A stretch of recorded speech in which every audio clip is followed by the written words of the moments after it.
Assalamualaikum warahmatullahi wabarakatuh. Allahumma sholli ala Sayyidina Muhammad wa ala ali Sayyidina Muhammad. Pemirsa yang dirahmati Allah, marilah kita simak ceramah dari Kiai Haji Abdullah Gimnastiar dengan tema, bolehkah ingin menjadi orang yang berwibawa? Sebelumnya marilah kita perbanyak sholawat minimal 1000 kali sehari, agar hidup kita penuh barokah dan mendapatkan syafaat kelak. Jangan lupa berikan dukungan kepada channel kami dengan memberikan super thanks seikhlasnya. Semoga menjadi amal jariah bagi Anda. Selamat menyaksikan. Assalamualaikum warahmatullahi wabarakatuh. Alhamdulillahi rabbil alamin. Alhamdulillahilladzi anzala sakinah fi qulubil mu'minin liyazdadu imanan ma'a imanihim. Allahumma salli ala Sayyidina Muhammadin wa ala alihi wa ashabihi ajma'in. Ya Allah, bukakan hati kami agar menjadi hamba yang yakin padamu. Karuniakan kepada kami nikmatnya beribadah ya Allah, nikmatnya berakhlakul karimah, nikmatnya hidup istiqomah, dan karuniakan kepada kami kelak husnul khotimah. Taqabbal minna ya arhamar rahimin, innaka antas samiul alim. Amin ya rabbal alamin. Sholawat. Hadirin, sebetulnya hidup ini tidak rumit-rumit amat kalau kita meniru apa yang dicontohkan Rasul. Menjadi rumit karena ngarang, kita punya standar yang tidak pas, padahal Allah sudah berfirman, a'udzubillahi minasyaitonir rajim, laqad kana lakum fi Rasulillah uswatun hasanah. Kita cukup saja meniru Rasulullah SAW. Insya Allah kita akan merasakan 3 hal yang kita rindukan. 1, bahagia. 2, mulia. 3, selamat. Itu sahabat Rasul ada yang tidak selamat di dunia, terbunuh. Justru itulah yang membuatnya masuk surga tanpa hisab. Selamat itu adalah selamat dari kerusakan iman, selamat dari kerusakan amal. Kalau perkara fisik, misalkan ada yang terluka, sakit, celaka, bahkan wafat, terbunuh sekalipun, itu bukan tidak selamat, justru itu diselamatkan dari su'ul khotimah. Nah, ini banyak tamu dari mana, Dek? Doroh Kolbia. Alhamdulillah. Selamat datang santri baru. Ada yang khas sekali dari Rasulullah SAW.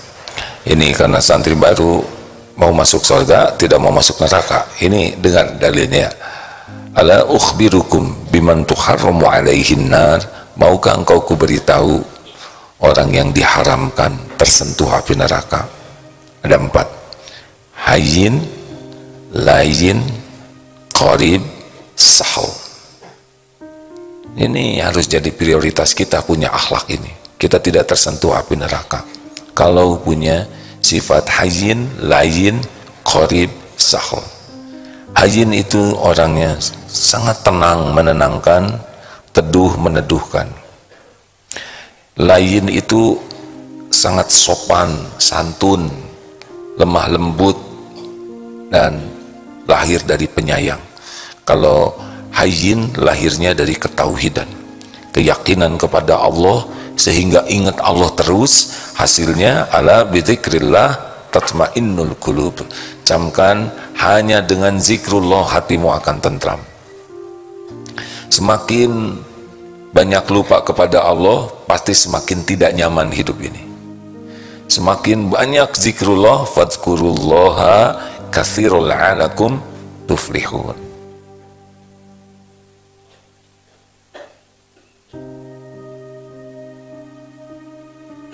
Sudah, Bu. Hei. Kalau saya lihat yang ngobrol, maka saya pasti diam, agar yang ngobrolnya tidak terganggu ya. Itu teh nyindir. Dan yang ngobrolnya nanti jadi diam juga, karena dia heran, kok sepi katanya.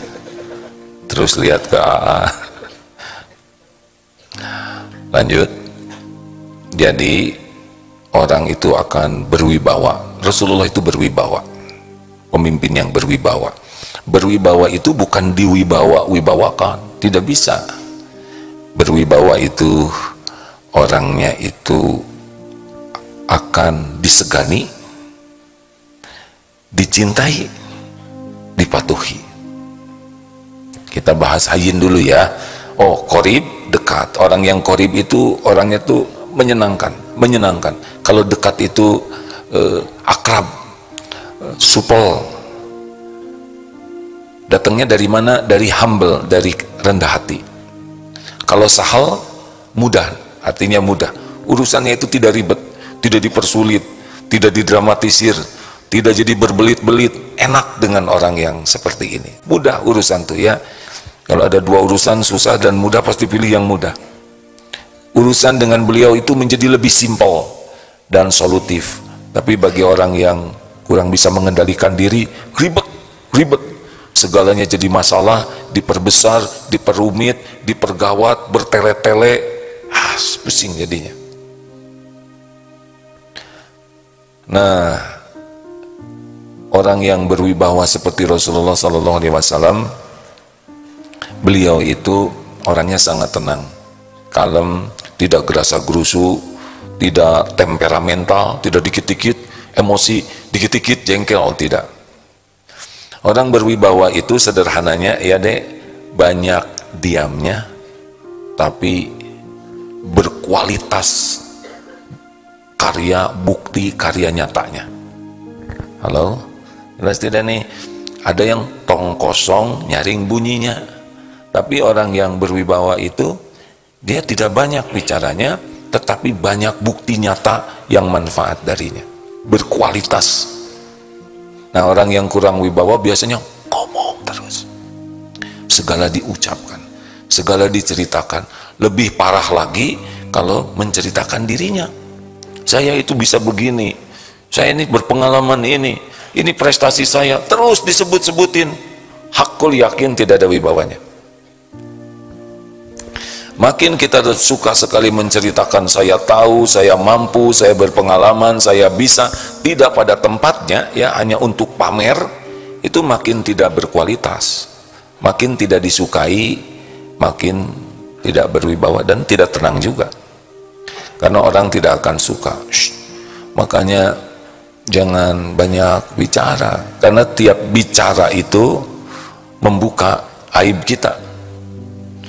Kalau kita sudah ngobrol jadi ketahuan kita ini suka bohong, ketahuan sombong, ketahuan suka mengada-ada, tuh pendengki, ujub, ria, banyak yang nampak gara-gara kita ngobrol, banyak bicara maksudnya. Loh itu banyak bicara. Emang sih. Tapi ini mudah-mudahan bicaranya manfaat. Karena bukan harus diam hidup ini, tapi falyaqul khairan aw liyasbut, berkata baik atau diam. Apa berkata baik? Zikrullah, apapun yang menjadi ingat ke Allah dengan ikhlas baik. Dan yang kedua, amar ma'ruf nahi mungkar, mengajak orang kepada kebaikan, mencegah orang dari kemungkaran. Mudah-mudahan perkataan ini termasuk zikrullah dan amar ma'ruf nahi mungkar. Kalau kira-kira kita ini kata-kata sia-sia, diam. Percayalah, orang yang banyak bicara tuh susah berwibawanya. Apalagi yang banyak marah-marah, yang banyak komentar, yang banyak celetak-celetuk. Juga kalau terlalu banyak bergurau, banyak ngomong yang jorok, gak ada wibawa. Pentingkah kita berwibawa? Kalau ingin berwibawa, jangan. Tapi kalau kita jadi orang yang bertakwa, bagus. Wibawa itu nggak usah wibawain, nggak usah dikalem-kalem, tidak, nanti keluar sendiri. Wibawa itu dari dalam, bukan dari acting. Kalau actingnya diwibawa-wibawa, tapi dalamnya belum benar, sekali ada kesempatan dia keluar jeroannya, dalamnya ketahuan. Kan ada yang diam-diam tapi aslinya nggak diam hatinya ya. Nanti sekali ada kesempatan celetak-celetuk keluar kualitas dirinya. Jadi gimana dong supaya saya bisa tenang? Ya gerbangnya sederhana. Ala bidzikrillah tatmainnul qulub. Camkan, hanya dengan zikrullah hatimu akan tentram. Jadi bagaimana supaya kita bisa tenang dalam segala keadaan? Perbanyak zikrullah.